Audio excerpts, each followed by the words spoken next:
मुश्किल से दीदी सर 10 रुपया करके साप्ताहिक बचत कर पाती है और उनसे जो है कि सरकार हम लोगों को मानदेय देने का काम करती है। ये हम लोगों के लिए सर भीख के समान है। हम लोगों को गिड़गिड़ाना पड़ता है, दीदी 100 रुपया महीना, दीदी 200 रुपया महीना, और वही दीदी हम लोग को मुंह झाड़ के बोलती है कि हम काहे आपको पैसा दे। रसोईया काम करता है, वो कहाँ सरकार उनको पेमेंट देती है, आप जाके सरकार से पेमेंट लीजिए। के विशेष शाखा से पत्र निकला, हम लोगों को सारा चीज अवगत है और हम लोगों में काफी आक्रोश है। उसी का परिणाम है कि ये 2 मार्च हम लोग पुनः जो है कि 5 लाख 7 लाख 10 लाख के संख्या में फिर हम लोग गर्दनी बाग में पहुंचने वाले हैं। तो आप लोग ऐसा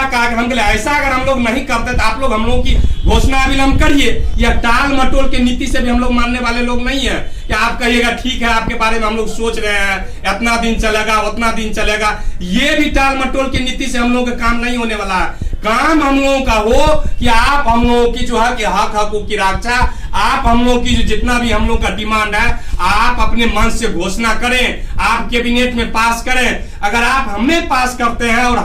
हमारे लोगों की जो डिमांड है अगर आप उनको आप पूरा करने का काम करते हैं तो आप 20 जो है कि आपके कुर्सी जो है कि बरकरार है। आप इस बात को जान लें। तो न आपका बहुत सारा डिमांड है, बहुत सारा बात भी चल रहा है, आप लोग बहुत ज्यादा हमके लिए देखिए केवल हम ही लोगों में आक्रोश नहीं है, एक नहीं है कि हम लोग कैडर में आक्रोश है, हमसे ज्यादा 1 करोड़ दीदी में आक्रोश है कि वो दीदी कहती है कि आखिर जो है कि कौन सा ये परियोजना है कि सरकार हम लोग से पैसा लेके जो है कि आप लोगों को मानदेय का भुगतान करने का काम करती है। हम लोग जो है सो है, लेकिन जबरदस्त आक्रोश 1 करोड़ दीदी में है कि दीदी से हम लोग को 200-250 रुपया पर मंथ जो है कि मानदेय लेना पड़ता है। तो बहुत बढ़िया रिस्पॉन्स लिया गया है इसके द्वारा।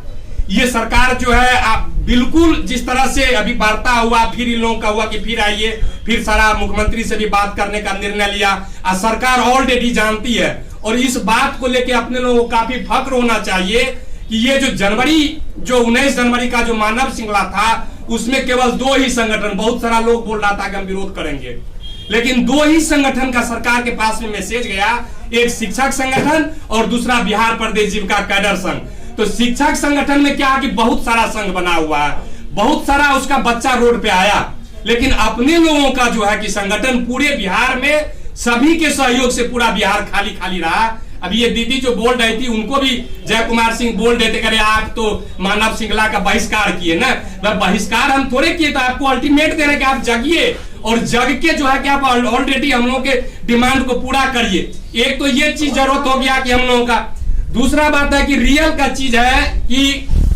संगठन में अपने लोगों का कोष का अभाव नहीं है, हम इस बात को जानते हैं, लेकिन हम महसूस क्या कर रहे हैं कि हमारे जो भाई लोग हैं, चूंकि 90% हम लोगों के पास में दीदी है, संघ में पूरे बिहार का जो एक लगभग यही एक आंकड़ा है कि 90% दीदी है। ये दीदी घर से निकल के दूसरे गांव जा नहीं सकती है। ये 10% जो हमारे भाई लोग हैं वो अपना क्रीज तोड़ना नहीं चाहते हैं, वो इसके पास में लगता है कि भीख मांग के वेतन लेता है, लेकिन संगठन में जो 100-200 रुपया आना चाहिए वो इनके पास में जाके उनको मांगना नहीं चाहता। एक और बात है कि मान के चलिए कि सरकार के अंदर बहुत सारी बातें चल रही है, क्योंकि सरकार को वोट की जरूरत है और जीविका अभी की नजर में जो है कि काफी उनका एक वोट बैंक बना हुआ है, ये हम लोग सब लोग जानते हैं और सरकार भी जानती है कि जीविका हमारा ऑलरेडी वोट बैंक है। तो उसमें एक ये चीज है कि अगर इस चीज को हम लोग अगर भुनाने का काम करते हैं, सरकार के पास में जितना चीज हम लोग लेने का जो काम करते हैं उसमें अगर अपने लोगों के पास में अगर धन आ जाता है, कैडर जितने लोग हैं, जितने पुरुष भाई लोग हैं, अगर वो थोड़ा सा भी मेहनत करते हैं और एक थोड़ा सा भी मेहनत करते, धन में कोष भी आ जाएगा।